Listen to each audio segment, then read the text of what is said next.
2026, we came out the gate with gusto. It looked like everything was good. All the pieces were in place for a banner year. I saw where you wrote to your clients that now we've got two potential paths for it, right? Let's talk about that because they involve what's happening in the Middle East, the Strait of Hormuz.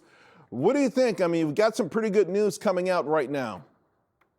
Yeah, that's right, Charles. I mean, I think there are two paths here. One is that we continue to sort of wade through this fog of uncertainty, this fog of war in Iran and the Middle East, and that the short-term fear of inflation becomes a longer-term fear about inflationary pressures. Market hasn't sniffed that out yet. Long-term inflation remains relatively well anchored. Short-term inflationary concerns are elevated.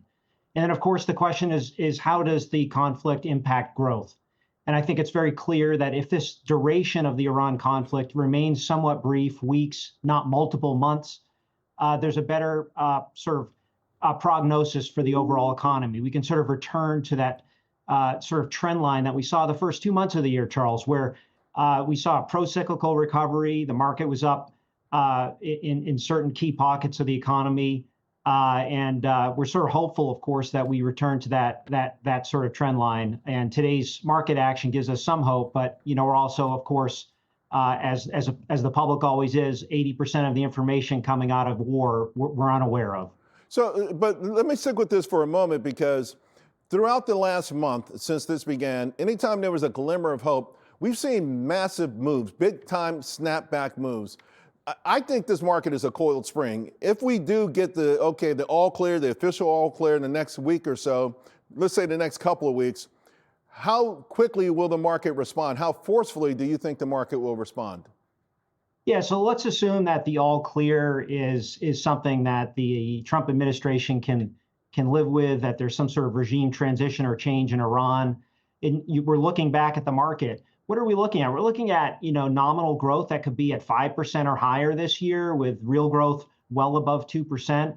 We see earnings growth not just in the sort of market cap weighted S&P, but the broader market, double digits this year. In fact, bottom up analyst expectations for earnings growth have actually increased over the last 2 weeks in the middle of this conflict in Iran. And then you look at multiples.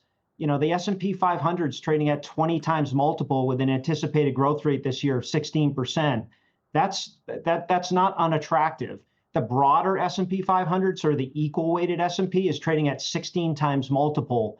Again, with, you know, if you own the broad S&P 500 and not the S&P weighted, which you always quote, you own a broader spectrum of sectors like materials, energy, industrials, and utilities. All those sectors are up on the year. Unlike, you know, sort of the larger sectors like technology, communication services, consumer discretionary, and financials that make up 2/3 of the S&P 500, you know, those are down on the year. So you're not in a camp then that thinks that that we need a bigger washout, that this is an opportunity to have, you know, just again, instead of 40 stocks below their 200-day moving average, 20% of the stocks are you in that camp that would like to see a further washout, or is that inconsequential and just mostly we should be focused on the macro picture?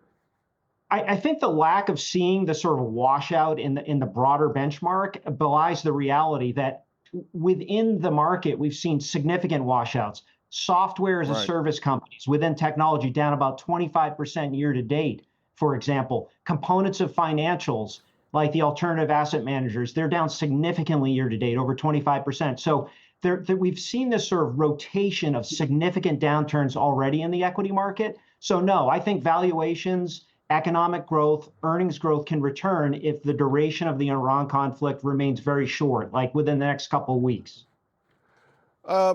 I want to circle back here a moment because for a moment you were talking about the backdrop with respect to interest rates. Yesterday, Jay Powell, it was very casual, this Harvard thing. It seems like he let his hair down. Of course, he's got one meeting left, maybe, at least, you know, but he's got one meeting left officially as chair. But it felt like he was more dovish. And you know, if this is short-lived, certainly it will be a look-through event. But the Fed, do you think they will be more accommodative? Is there a chance now that as the year goes on, we can get rate cuts? And if so, how critical would that be for the market to rally higher? Yeah, I do think. I mean, yes, he sort of threw out the wait and see type of phraseology yesterday. But even following the last meeting, it would seem to me that the Fed was still more likely to be on hold or cut rather than be on hold and raise.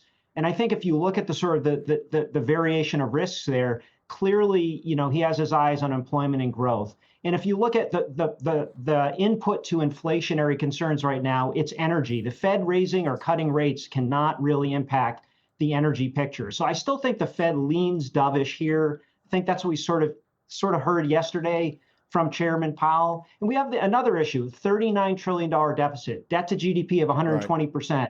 The last time we tried to kill inflation was in the 1970s when debt to GDP was 30%. We had a $900 billion deficit. The Fed knows that, can't raise rates, even if they really want to, if they're sort of struggling and having a tug of war themselves internally. Well, we know that the worst Fed won't want to. Hey, I just have 30 seconds left. I know one thing that you've imparted in your note to your clients, the secular themes are in place, right? So even though there's bumps in the road, the artificial intelligence, the industrial infrastructural build out, the global realignment, stay focused on those because you still think those secular moves are still going to be in place, right? I think that's right. And we've seen a significant downdraft in some of the valuations over the last several weeks, months, and even quarters, particularly on the software side. I view the artificial intelligence revolution as similar to the internet. The first couple of years, some people sort of thought it was over. A lot of money was made, a lot of money was lost. We realized it was only the first or second inning of the internet revolution. I think that's where we are with artificial intelligence. Then, of course, we have to build out our utilities. We need natural gas. We need solar and backup commercial battery. We need electrification in the industrial side of things. So I think there are plenty of opportunities in the midst of this period of uncertainty that we're keeping our eyes on here at Clear Harbor. Aaron, thank you very much. Appreciate it.